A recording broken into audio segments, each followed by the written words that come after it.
What if I told you one country almost broke Europe?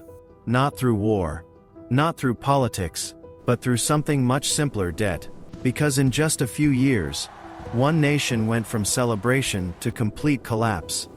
That country was Greece, a place known for philosophy, history, and ancient power. But in the modern world, it became the center of Europe's worst financial crisis. So what actually went wrong? And could it have been avoided? To understand that, you have to go back. Europe, optimism is everywhere. The Cold War is over. And the European Union introduces a bold idea. One currency. The euro. No more exchange rates. No more currency risk. Just one system to unite Europe. But there was a catch. To join, countries had to follow strict rules. Low deficits. Low debt. Stable inflation.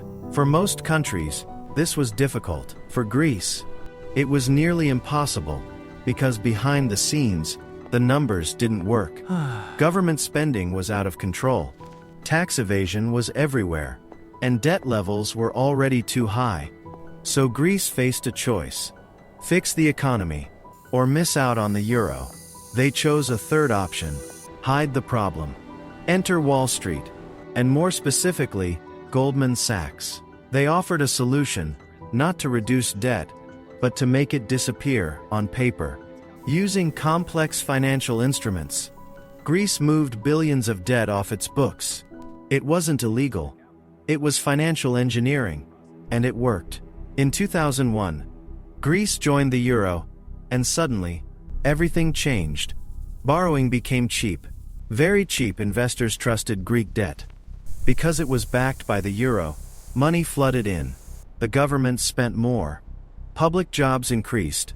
Wages rose. And then came the biggest moment. The 2004 Olympics. Athens hosted the world. Billions were spent. The country was full of pride. For ordinary people, these were golden years. The economy was growing. Living standards were rising. It finally felt like Greece had arrived. But underneath, nothing was fixed. Tax collection stayed weak. Productivity stayed low. And debt kept rising. Hidden, but growing.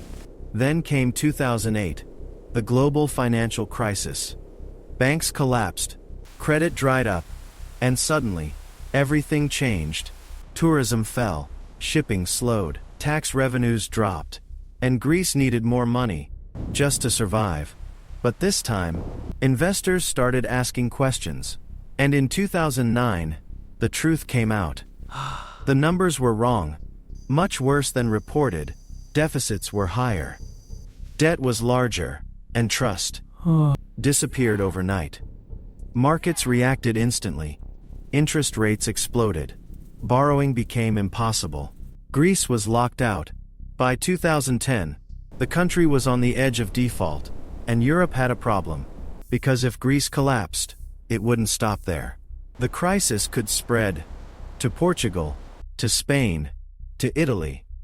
The entire euro system was at risk, so Europe stepped in. With a bailout, hundreds of billions. But there was a condition. Austerity, spending cuts, higher taxes, tighter budgets. The idea was simple: reduce debt, restore confidence. But reality was different. The economy shrank, businesses closed, unemployment surged, and tax revenues fell even further. The more Greece cut, the worse things got. It became a cycle. Cuts led to recession. Recession led to lower revenue. Lower revenue led to more cuts. The solution became the problem. By 2013, the damage was severe. Unemployment hit record levels. Young people left the country. Poverty surged. An entire generation lost its future. And still, the debt kept rising. More bailouts followed, more cuts, more pain. And by 2015, the system broke again. Banks shut down. Withdrawals were limited, and Greece defaulted on its IMF payment, something no developed country had done before. Eventually, a deal was reached. More money, more conditions. and more years of recovery, but the damage was already done. The economy had shrunk by 25%, a collapse comparable to the Great Depression. So what caused all of this? First, years of mismanagement, hiding debt, ignoring reality. Second, a flawed system, a shared currency, without shared control. And third, a critical mistake, trying to fix a crisis by shrinking the economy. Because cutting spending during a downturn doesn't solve the problem. It makes it worse. And finally, a harsh truth. When you save banks, but not people, you create long-term damage. Greece survived, but it paid a heavy price. And the lesson is clear. Financial crises don't start suddenly.